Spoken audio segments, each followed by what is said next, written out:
पाहताय ना मित्रांनो की कोणत्या गोष्टीची एक्साइटमेंट चालली आहे. तुम्हाला काय वाटतं कोणत्या गोष्टीची एक्साइटमेंट आहे? तर थांबा पुढे कळेलच की आम्ही कुठे चाललो ते मी पाहत.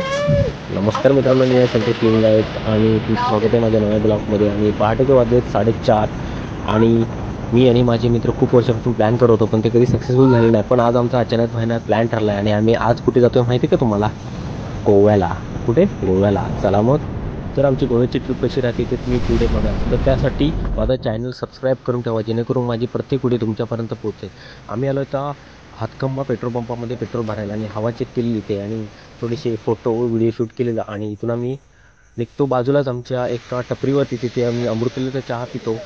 खूप पाऊस पडत होता आणि त्यामध्ये आणि थोडंसं गरम होईल इथून निघतो. चला मग थोडंसं एन्जॉयमेंट करू, थोडंसं देवाची पण प्रार्थना करतो आम्ही. आज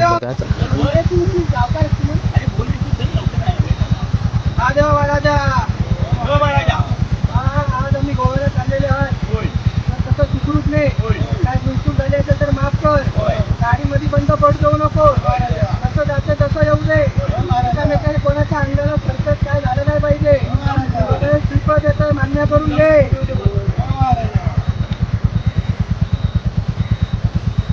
इथे श्रीफळ आम्ही देवाला अर्पण करतो आणि आम्ही आमच्या पुढच्या प्रवासाला सुरुवात करतो. आणि लांज्यात आलो, लांज्याच्या पुढे थोडं आलो आणि थोडंसं 5 मिनिटासाठी थांबलो होतो कारण खूप पाऊस पडत होता. त्यामध्ये खूप दुःख पण होतं, आम्हाला काही दिसत नव्हतं. थोडंसं आम्ही इथे गप्पा थोडंसं एक्साइटमेंट असतो. पूर्ण तयारी दिसत होती तुम्हाला या व्हिडिओमध्ये. आम्ही काढतो दिसतच नाही आमच्या प्रवासाच्या दिशेने मी अंदाजे 5:30 वाजले असतील आणि मी एक राजापूरच्या आसपास पोहोचलो. आणि खूप दुःख आणि खूप गाड्या येत होत्या आणि पाऊस पण त्यामध्ये खूप पडत होता. त्यामध्ये ड्रायव्हिंग करताना खूप अडचणी येत होत्या. पण तरी पण आमची जी इच्छा होती ना जाण्याची ती कोण आम्हाला रोखू शकत नाही. वादळ नाही, तुफान नाही, पाऊस. चला मग आम्ही इथे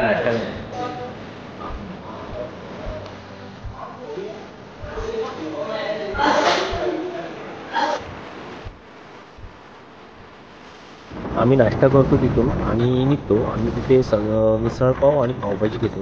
नाश्ता एवढा खास नव्हता पण तरी पण सकाळ सकाळ कुठे मिळतो आम्ही खातो. जेमतेम आम्ही सावंतवाडीच्या जवळपास पोहोचलो आहोत आणि 7:30 ते 8 वाजले असतील. तर खूप छान रस्ता असं दिसत तो मोकळा झाला होता कारण उजेड पण आला होता. गाडी पळवायला पण खूप मजा येत होती.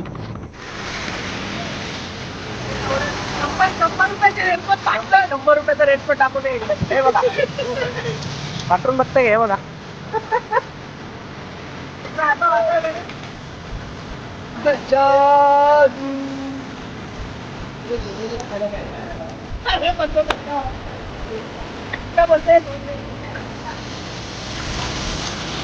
हॅलो गाईज, आम्ही आलोय म्हापसा सिटी मध्ये. हे बघा, हाय. आमचा एक मेंबर येतो, तुम्ही थांबा. हा नाही गेला कुठं आपला, हा वडापाव आलाय. अरे गेला कुठं आपला मेंबर. सॉरी हा, आमचा मेंबर यायचा सॉरी. हे बघा आम्ही तर आता म्हापसा सिटीच्या बाहेर आहोत. मित्रांनो आम्ही थांबलो इथे काही, आम्ही रेनकोट बघतोय, तुम्ही बघू शकता की कसं आमच्या अवस्थे खूप पाऊस आहे चालू. हे बघा किती पाऊस पडतोय आणि आम्ही खूप मजेशीर जातोय पण काय करता वैताग तर आलाय. हे बघा थांबलोय, माझी गाडी, बाईक. हे बघा हे तो हाय. आम्ही पोचलोय म्हापसा इथून आहे 4 किलोमीटर आणि आम्ही इथं फाट्यावरच पोचलोय. हे बघू शकता आमचे मित्र येत आहेत. मोठी वाढत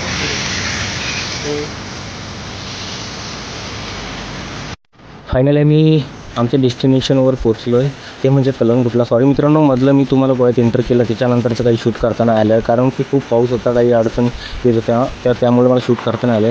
तरी पण तुम्ही घाबरू नका, पुढचा प्रवास माझा खूप 2-3 दिवसाचा आहे, मोठा असणार आहे. तर त्यासाठी तुम्ही माझं चॅनल सबस्क्राईब करून ठेवा जेणेकरून माझ्या पुढचा व्हिडिओ पण तुमच्यापर्यंत पोहोचेल असं. चला मग तुम्ही रूम बघून घ्या, किती छान आहे. कमी बजेटमध्ये आम्हाला रूम मिळाला आहे. तर बघा AC आहे, फ्रीज आहे, ऑल ओव्हर थिंग्स, फर्निचर वगैरे आम्हाला खूप काही भेटलं इथे. तर चला मग भेटू पुन्हा नव्या माझे एका दुसऱ्या ब्लॉगमध्ये.